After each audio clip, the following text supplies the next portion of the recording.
Hello and welcome to the Jiu Jitsu Oracle. I'm Ross. I'm joined as always by Calum, and today we're going to review the latest Fight Pass Invitational event that was headlined by Nicky Rod against Mason Fowler. But first, we have to get into some Jiu Jitsu news.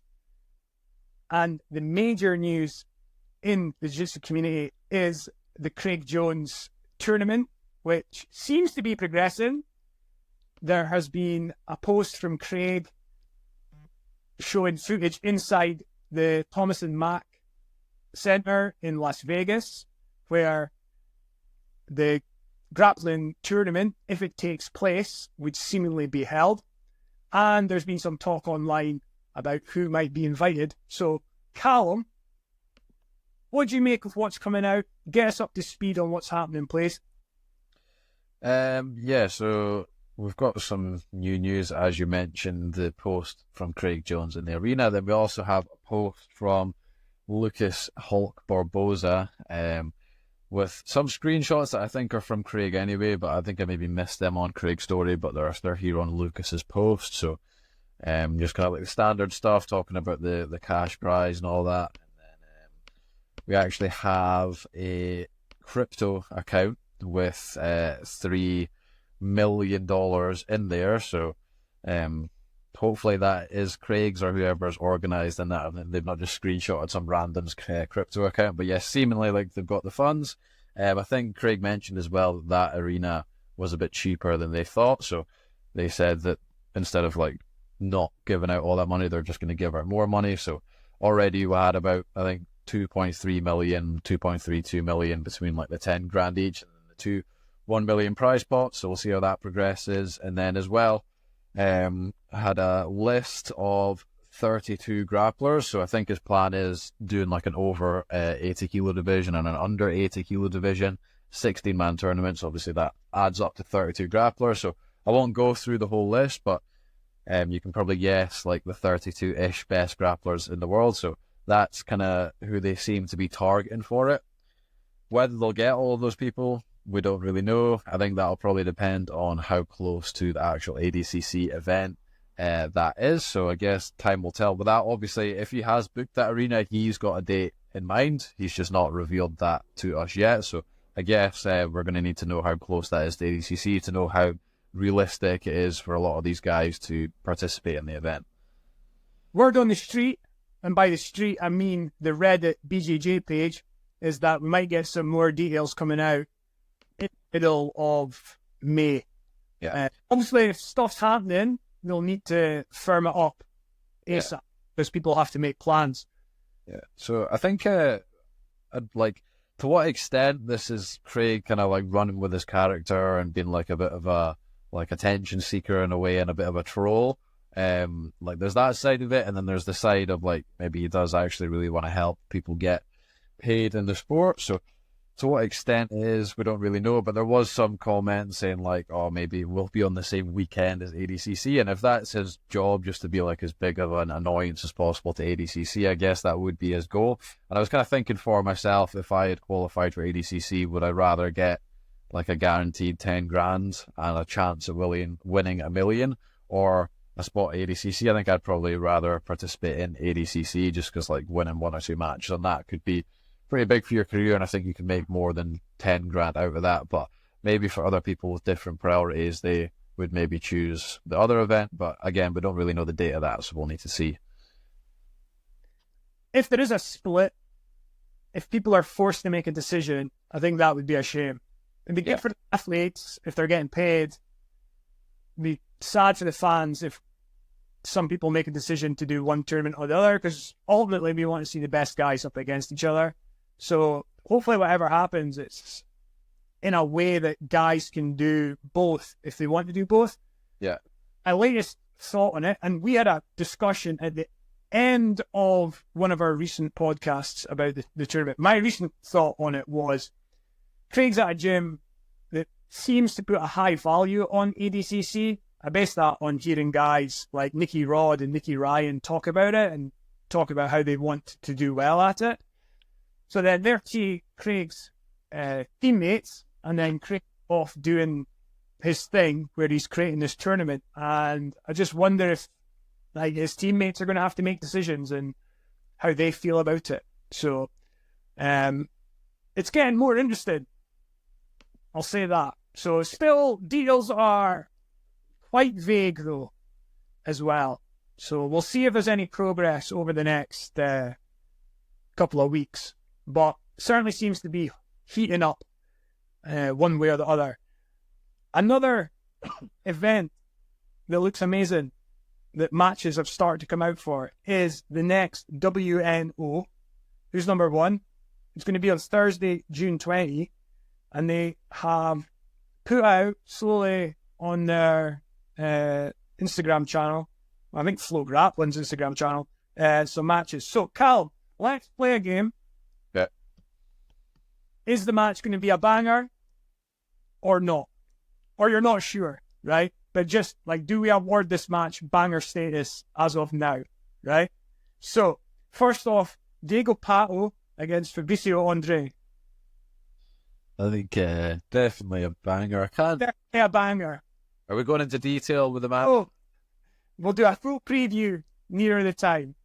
And then we've got to get into the event that just happened on Fight Pass. So we're just saying banger or not sure at this point. But I just want to say what matches are happening as well for people who might not know. So Diego Pato against Fabricio Andre.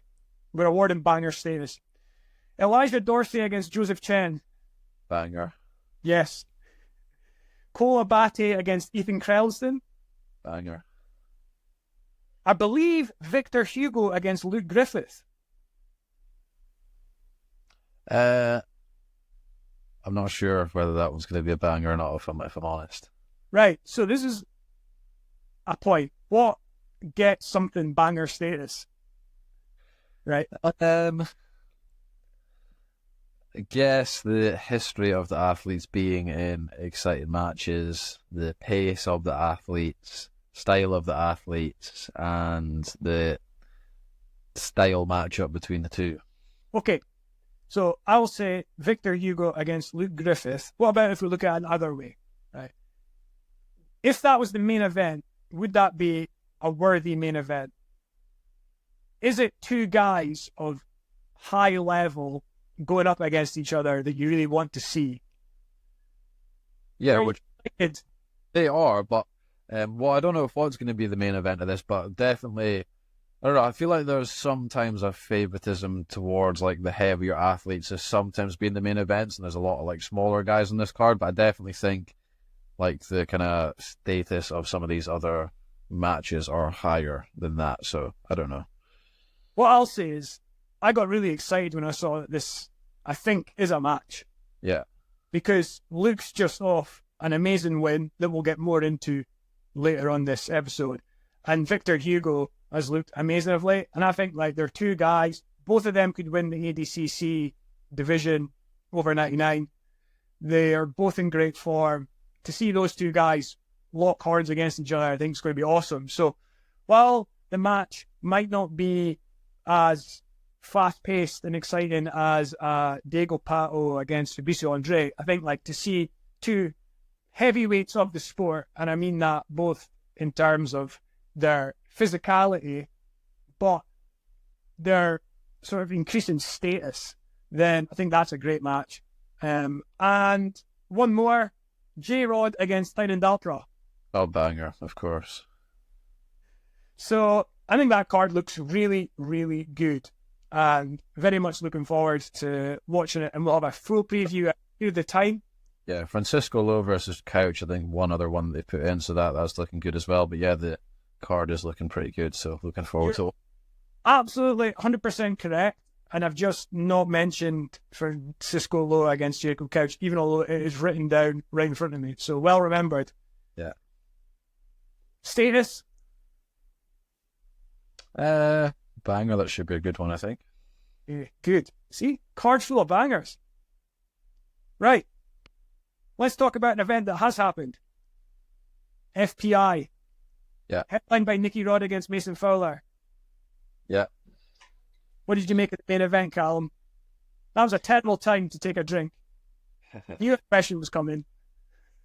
So I was quite intrigued by the size difference going into this. When I saw them like stand off against each other, I thought Nicky Rod looked a lot better, but he was in his big cowboy boots. So when I saw them actually on the mat, there wasn't like as big of a size difference as I thought, although there definitely was one. So I flicked through Instagram the kind of morning of and saw the highlights, and off Nicky Rod's highlights that he posted, I just thought he kind of like ran through Mason, but then watching the match, it wasn't really like that at all.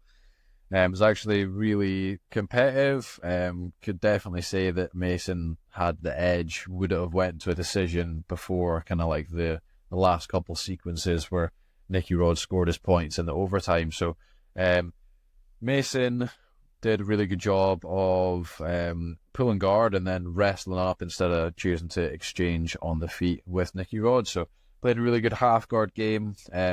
Was able to use that to kind of like get in on single legs. And when he stood up on the single legs, like sometimes Nicky Rod got out, but sometimes, a few of the times actually, Mason managed to sit Nicky Rod to his butt. Really good, like running the pipe style single leg finish with that. But he did have a really hard time keeping Nicky Rod on the bottom. He kind of exploded out once he got sat to his butt. But as far as like pushing the action, there was a strong argument for Mason to have a bit of an edge going into the overtime. And then Nicky Rod, on the other hand, he kind of got into his passing positions a fair amount, got into his kind of like body lock passing. We saw Mason use a little bit of like rubber guard to kind of mitigate the body lock passing a little bit, and Nicky Rod got chest to chest a few times. Mason using the lockdown pretty well to recover from that. But then in the overtime, I don't know if sweat was a factor or Nicky Rod just like wasn't really as bothered about trying to score the points in the first period, because obviously they don't count. Whatever it was, the sweat or Nicky Rod just turned up in the overtime when he got chest to chest and Mason got his lockdown, he just ripped his leg right out of there and passed it him out and then scored his points from there, and that pretty much won him the match. What did you make of the scoring system? So just go for people that didn't see the event, please. So like the first period is no score, kind of like ADCC. Presume that's just to kind of encourage the submission kind of attempts. I don't really know how I feel about that though, just because like I kind of mentioned with Nicky Rod, I almost feel like people don't give 100% to certain actions, because like there's no point kind of giving your all to a guard pass if it's not even going to mean anything, you know? Like, if you know a guy's like really good defensively from like pinning positions, and then you give like all your effort to pass in a time period where points don't count, that was a bit of a wasted action potentially. So I'm not really sure how I feel about that. But kind of every rule set's got its pros and cons, so I'm sure in some matches it does benefit from that. And then in the overtime, that's when they kind of go for scores. I'm not sure exactly if it's like more ADCC style than IBJJF. There's like slight differences, obviously, according to kind of where the points are. I think it's more IBJJF because Nicky Rod passed from half guard straight into mount. I'm pretty sure he got 6 for that, so seems to be a more like IBJJF style of awarding the points. But yeah, that's kind of my thoughts on that. He got 6 points from going from half guard to mount? I believe so. No. Did he? Doesn't matter. I was going to say, if it was IBJJF, it'd be 7. Turn that down. I've got the clip in front of me, so I'm just playing that. But yeah, he got 5, 6, 7 points, something like that. So he got points. None of us can remember. Anyway, doesn't matter. It's more about like when the points happen. Yeah. I think maybe if there's points, if there's no points, then points. If the time period for points kicks in and you're in a point scoring position, you should get those points. So if you're mounting me, right, when the 3-minute mark happens, or the 8-minute mark, the 4-minute mark, or whatever, you get those points. You get the mount points. You can have them. I agree, but for this event, they do get stood up and a bit of a reset for this one. But yeah, I agree. For ADCC, that would probably be preferable. I think so. I think as well, like, one thing on the ADCC, I don't want to get into a big, long chat about it here. We'll cover it near the time, but if I do start speaking, it allows Calum to get a drink. He needs to stay hydrated. That you're seeing guys now, like one thing I've started to see is guys push on to like back control or side control And then if you've got back control, you can just switch your hooks and get points. And then if you're inside control, you can just pop up to like knee on belly or whatever and score easy points. So guys, I think some guys I've seen are trying to get to positions in the first part of the match where they can then score easy points once the points happens, rather than playing like more defensively and just biding their time until the points period happens. But yeah, Fight Pass Invitational, the points count in overtime. I think like generally the card was pretty exciting though, so I didn't think like really like when the points happened had like a major bearing on the matches, which can sometimes happen. Yeah. Probably the most impressive performance for me, we'll see if you agree, was Luke Griffith beating Kaynan Duarte. Yeah. So like going on to that match, just kind of lingering on the rules. So one thing that kind of affected that match was Kaynan exchanged back and forth a little bit with Luke on the feet and then decided he wanted to pull guard. So he pulled guard the first time and then he got a warning for that and was told to engage. I wasn't really sure what was meant by that. And then he stood up, he pulled guard again, and then he got a penalty for that. And apparently, I don't really know what this is meant, like what's meant by this, but apparently you have to engage and push forward when you're pulling guard, otherwise it's a penalty. And I don't really know what they mean by that, especially because Kaynan kind of like stepped forward, got a grip on the wrist, and then sat. So I don't know what more than like engaging is meant by that. And then I'm pretty sure in the J Rod versus Jonathan's match, Jonathan took a step back and grabbed J Rod's wrist and sat guard and was not warned or penalized. So like, if they've got a rule, fair play. I just like, and it was two different refs in those matches. So, one, I think that should be clarified a little bit better, and two, like a bit more consistent in that, because obviously that affected the match, but as well as a bit confusing when like you see pretty similar things happen and different results happen from the refs. So I just wanted to mention that while we're kind of still on the rules. Quite right. I do not like that when you're watching and something confusing like that happens. It's annoying for me as a sort of person that watches a fair amount of jiu-jitsu. If you're trying to reach out and grab the attention of people who don't watch as much jiu-jitsu, which you should be trying to do to grow the sport, then stuff like that is a real barrier to them enjoying it, because they'll be turning to you and going, well, what happened there? That is just the same as what happened before. So don't make it too technical. I understand sometimes why they try and phrase it in a way that encourages action to take place, but then if the result of that is things get a bit messy, then I don't think it's worthwhile. As well on that with like the UFC, I don't know if this could be wrong, like if you were to like actually look into like what they've done with the rules over time, but I just get the sense like each time almost feels like there's something like new that I don't know if it's just that I didn't know about that to begin with, or they're changing stuff from time to time. So it's like you keep changing things from event to event. It's hard to kind of like follow along with that sort of stuff, because I've not seen that in one of their past events, someone getting warned for not pulling guard in an aggressive manner. I don't really know, but yeah. Here's one thing on the Fight Pass events as well that I think could be improved. The narrative of the matches. So it just seems that like they find out who's available and they pair them up in matches that they perceive to be interesting and exciting. And they do a pretty good job in creating a card that is good to watch. But from event to event, it's just like, why are these guys facing each other? You know? So, I kind of forgot about this when we were chatting about the main event. But on the back of Nicky Rod's win, he said he wants a match with either Gordon Ryan or Gordon's teammate, Nicholas Meregali. I think Gordon's going to be unlikely just now because of his ongoing health issues. But Meregali's out there. He's competing.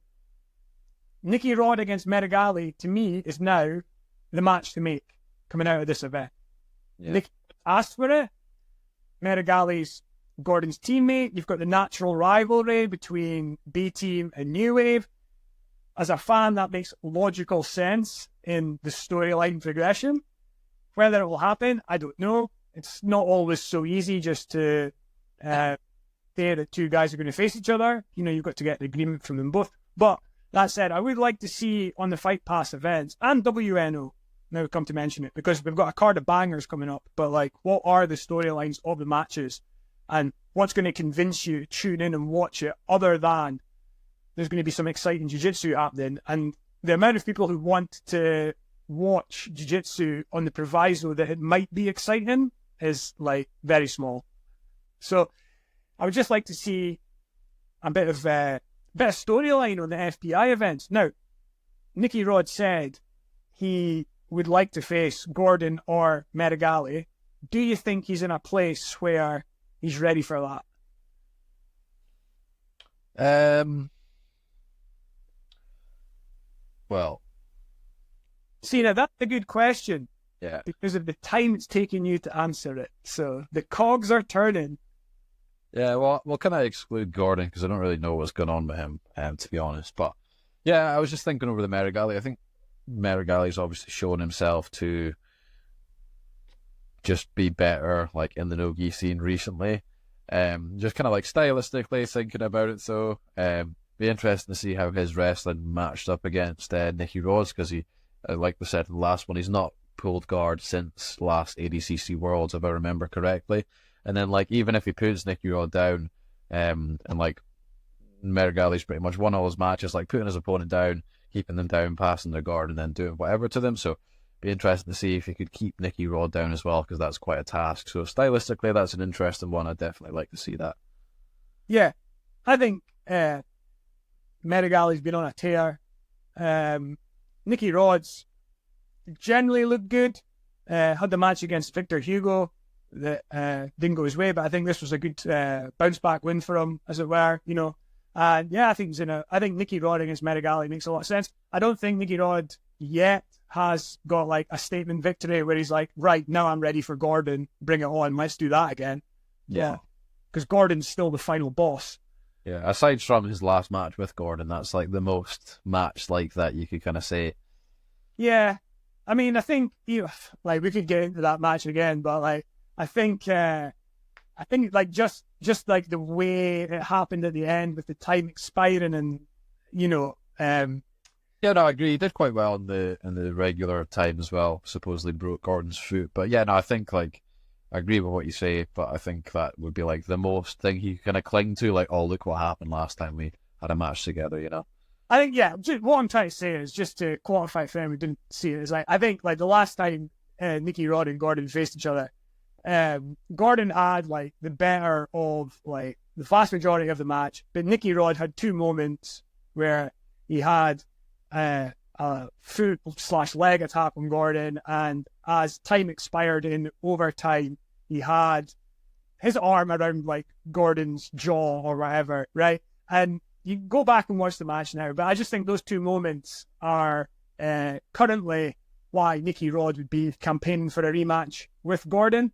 But I'd just like to see him, like, I think if he beats someone like Meregali, then, you know, it would add a huge amount of weight to his case. And you wouldn't have people like me saying, yeah, but really, like, he's asking for that rematch just because he had two good moments against Gordon last time, even though Gordon won the match. So that's all I'm saying on that. But I would like to see Nicky Rod against Gordon in the future. I just think immediately the match with Meregali is the one to make. Right, back to Kaynan against Luke. Have we covered ground there, or do you want to do a little bit more on it? I just spoke about the penalties for pulling guard, so yeah, like a bit of a look into the match. So started with some like exchanges on the feet. It's kind of I don't know. I feel like a lot of the Atos guys, their like wrestling is starting to almost look a bit primitive, especially next to kind of the way the new wave guys are going with it. It was a lot of like the clubbing on the head and then shooting for the blast double, and like Luke was just like had his arms there to kind of down block. It wasn't really much issue for him, and then I don't know, I kind of got the sense that Kaynan was, especially when he got the penalties for pulling guard, and that avenue was like shut off a little bit, and then he was kind of just stuck on the feet with Luke, a guy that he'd already tried to take down a few times. I kind of wonder if he was kind of getting in his head a little bit there, be like, oh, this is like obviously a lot harder of a match than he probably anticipated. Luke was able to punch one underhook, punch two underhooks, and then kind of shoot across to the back, like shooting one arm over the top, took Kaynan down. And then this part of the match as well was interesting. So he had a body triangle on Kaynan, he tapped him, but he tapped him when they were like right on the edge of the mat, which I find interesting as well, just because like I wonder from Kainan's perspective if he was like almost like waiting. I'm not saying he wouldn't have got submitted anyway, but if he was kind of like waiting to get reset also, I wonder how much that kind of like limits his ability to kind of escape the back, because if he was to kind of try put his feet on the mat to like misalign his hips or anything like that, he's kind of running off of the mat. So yeah, I wonder how much that played into it.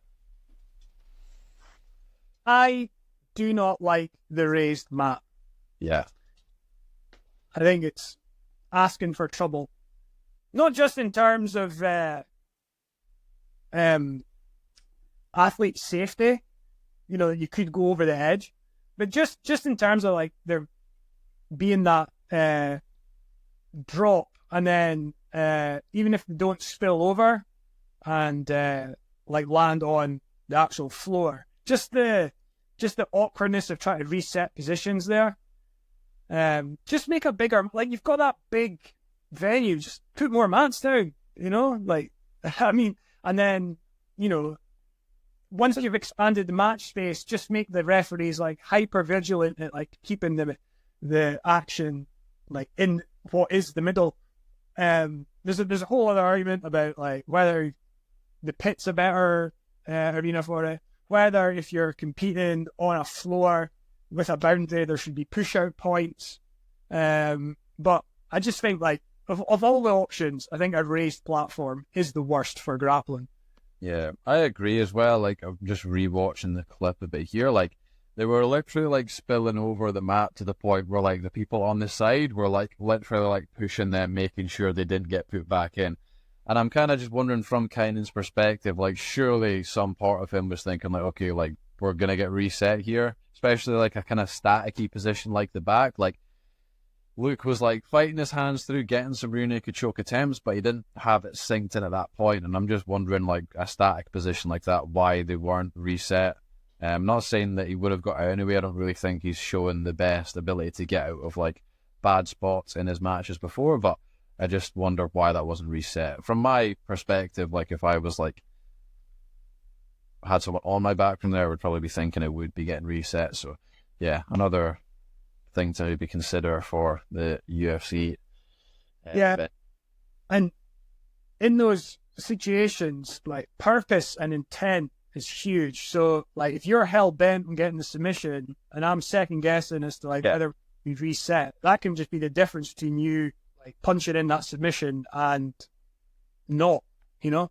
So yeah, interesting point as to like we'll never know how each guy's what each guy's mental thought the process was there, the psyche of the situation. But yeah, if Luke was hell bent on the sub and kind of was in two minds as to what's going on, then you know, advantage Luke. Right, let's rip through some of these other matches.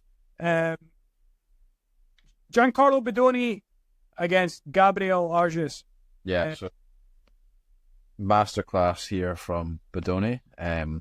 Saw Gabriel pull. So I said before that like I saw Gabriel, Giancarlo winning this. I didn't really see Gabriel having advantages in any area. Thought Bedoni was better standing as well as everywhere else. So like kind of predictable we would see Gabriel pulling guard off the bat. We saw Giancarlo getting into that kind of like split squat inside camping, as they're calling it, a new wave, with like that head on the shoulder and kind of just like leading his weight in there. Managed to get chest to chest from there, and was getting pretty close to a pass. And then when Gabriel Arges kind of shook him off from there, he then stood up. I just think he wanted no part of that pressure. I don't know if he thought like he would have any chance on the feet, but I think it was a bit of maybe a break from the pressure, because like looking at his face when he was in that cross face, it didn't really like, I don't know if he's in that position much in training or that was just a bit of a shock to him, that pressure, but he definitely didn't look comfortable in that position. So yeah, he stood up from there, whether that was to try take Giancarlo down or just to get a break from being underneath him. And then Giancarlo hit a really nice back take from like a kind of 2-on-1 or Russian tie, whatever you like to call it. And then he kind of like whizzer kicked or uchimata, whatever you like to call it, towards the back. And then when he got on the back of Gabriel Arges, he managed to control the position and then sink in the choke from there. Great night for New Wave. They went 4 for 4.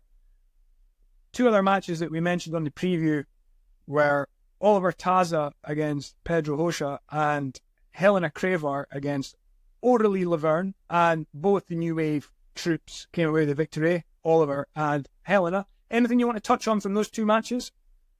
Yeah, the Taza match, not the most exciting, went to overtime. I think he won, if I remember, just off of the penalty. So Pedro Rocha doing a good job of like denying a lot of the stuff from Taza, but we did get to see some cool exchanges. To be fair, we got to see like really cool like intricacies of Taza's kind of half guard game, half butterfly game.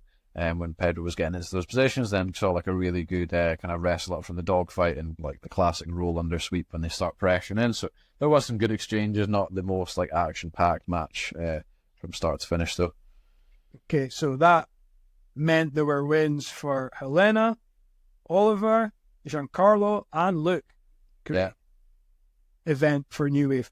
And one other match that we focused on in the preview, to the extent where we named the episode after it, was J-Rod against Jonatas Gracie. The question was, can the Rod brothers ride to the rescue of B-Team and avenge losses that their teammates had faced against both those guys? So Mason had previously beaten Craig Jones, and Jonatas had previously beaten Nicky Ryan. Nicky Rod managed to get the win against Mason Fowler, but Jonatas came out on top against J-Rod. What do you think of the match, Calum? Yeah, good. I thought we would maybe see a bit more standing exchanges between the two. The kind of first 30 seconds, J-Rod came out quite fast, was like feinting a lot towards the legs, and then managed to get in on a takedown on Jonatas and take him down, and then Jonatas kind of accepted playing bottom for a lot of the match from there. Some really good exchanges from the both of them though. Some near pass attempts from J-Rod, and then some like nice kind of late stage recovery from Jonatas, and then some really cool like lower body guard stuff, like a lot of cool De La Hiva waiter sequences, and managing to sweep J-Rod from the bottom and get on top. But just like his brother, quite hard to keep down when he's on the bottom. And then in overtime, Jonatas managed to score again. I think it was 6 points. I'm just trying to think back exactly what happened in the match. I think he swept him from somewhere and then passed or took the back for... No, he mounted him. Yeah, he swept him, I think, and then passed him into mount. I think he was up by 6 points or something like that. And then J-Rod managed to get with the position, fight back a little bit, and then the last kind of 30 seconds ended up with Jay having a buggy, so there was a bit of excitement there, seeing if he could kind of finish the buggy choke while he was down on points. But really entertaining match overall to watch. Good. Now, I want to touch on one more thing because before we call an end to this episode, our next Oracle is going to start featuring our preview of the IBJJF Worlds, and we're going to talk about the matches that are going to take place. But we're just going to take a brief moment to lament the matches that aren't going to take place. And I think Calum's heart was broken a little bit the other day when he logged on his computer and saw the divisions. Calum, want to explain why? We've got the tragedy of what could have been with the middleweight division. So I think we've spoken about a few times the possibility of what we thought the middleweight division would look like. So we've got Tainan, who's kind of like established himself as the guy at middleweight. And then, so we've got Tainan, we've got Tai, who is registered in that. So that was going to be like two really good guys we could see in the semi-final. The guy that won middleweight last time and beat Tainan, Jansen Gomes, we presumed he would be in a middleweight. And then Mica, who's had his whole run this year in the gi so far at middleweight. So we were kind of thinking what a ridiculous division that was looking like it was going to be. But I think we've seen Jansen move up to middle heavyweight, right? Yeah, so he's went up. What? So I'll just say, the last time I checked, he hadn't officially registered, but the word on the street, all the chat online was that he's going to do the division up. Okay, so yeah, we've lost out on that, lost out on the rematch with Tainan, and then one we've kind of built, I think, the whole time we've been doing this podcast. I think we started with the Europeans, kind of been building that Tainan versus Mica rematch that we've all been looking forward to seeing, but then we saw that Mica is now moving down to the lightweight division. Bit of a surprise because we've kind of seen him at middleweight the whole time. When I was over doing Worlds in 2022, Mica did the lightweight division there. That's the one he won against Tai in the final, and he looked, because I obviously saw him in person, I was at the event, he looked very kind of sucked out for that. Looked like he'd cut a lot of weight, so I was thinking maybe like maturing into his body a little bit, that would kind of be past him cutting to that lightweight division in the gi, but obviously he's feeling like he can do that again. So there's good matches for him in that division, don't get me wrong, but I'm a bit disappointed we don't get to see that kind of four-way race in that middleweight division. I was about to say exactly the same thing. So on the one hand, there are still some bangers that Mica can face, and tune in to the next episode of the Jiu Jitsu Oracle to get our thoughts on that division. And last thing for today, if you're a promoter, please book the fatal four-way tournament between Kaynan Duarte, Ruotolo, Mica Galvao, and Jansen Gomes, and give us what we're hoping to see. Or at very least, Tainan versus Mica. And to be fair, I don't know if that is playing a part in it, because I think I've seen, I don't know if whether it was Mica, Tainan, or maybe Mica's dad talking about like the potential for them to like get paid quite a lot to do that as like a separate show. So maybe they're like waiting out on that to make a bit of money. Obviously, they compete for free at IBJJF. And to be fair, like that's like a highly anticipated match for them to do that for free. And like kind of risk both of their statuses when they maybe feel like they've got an easier run, like Mica moving down to lightweight. You can understand that completely, so that's probably a factor. So yeah, definitely someone after World book that in. Craig Jones has got some money to spare. Yeah, maybe he can organise it. Get it on the show. Yeah. Kaynan Dalpra, Mica Galvao. Let's make it happen. Anyway, that concludes today's Jiu Jitsu Oracle, but tune in next time as we start diving into the IBJJF World Championships.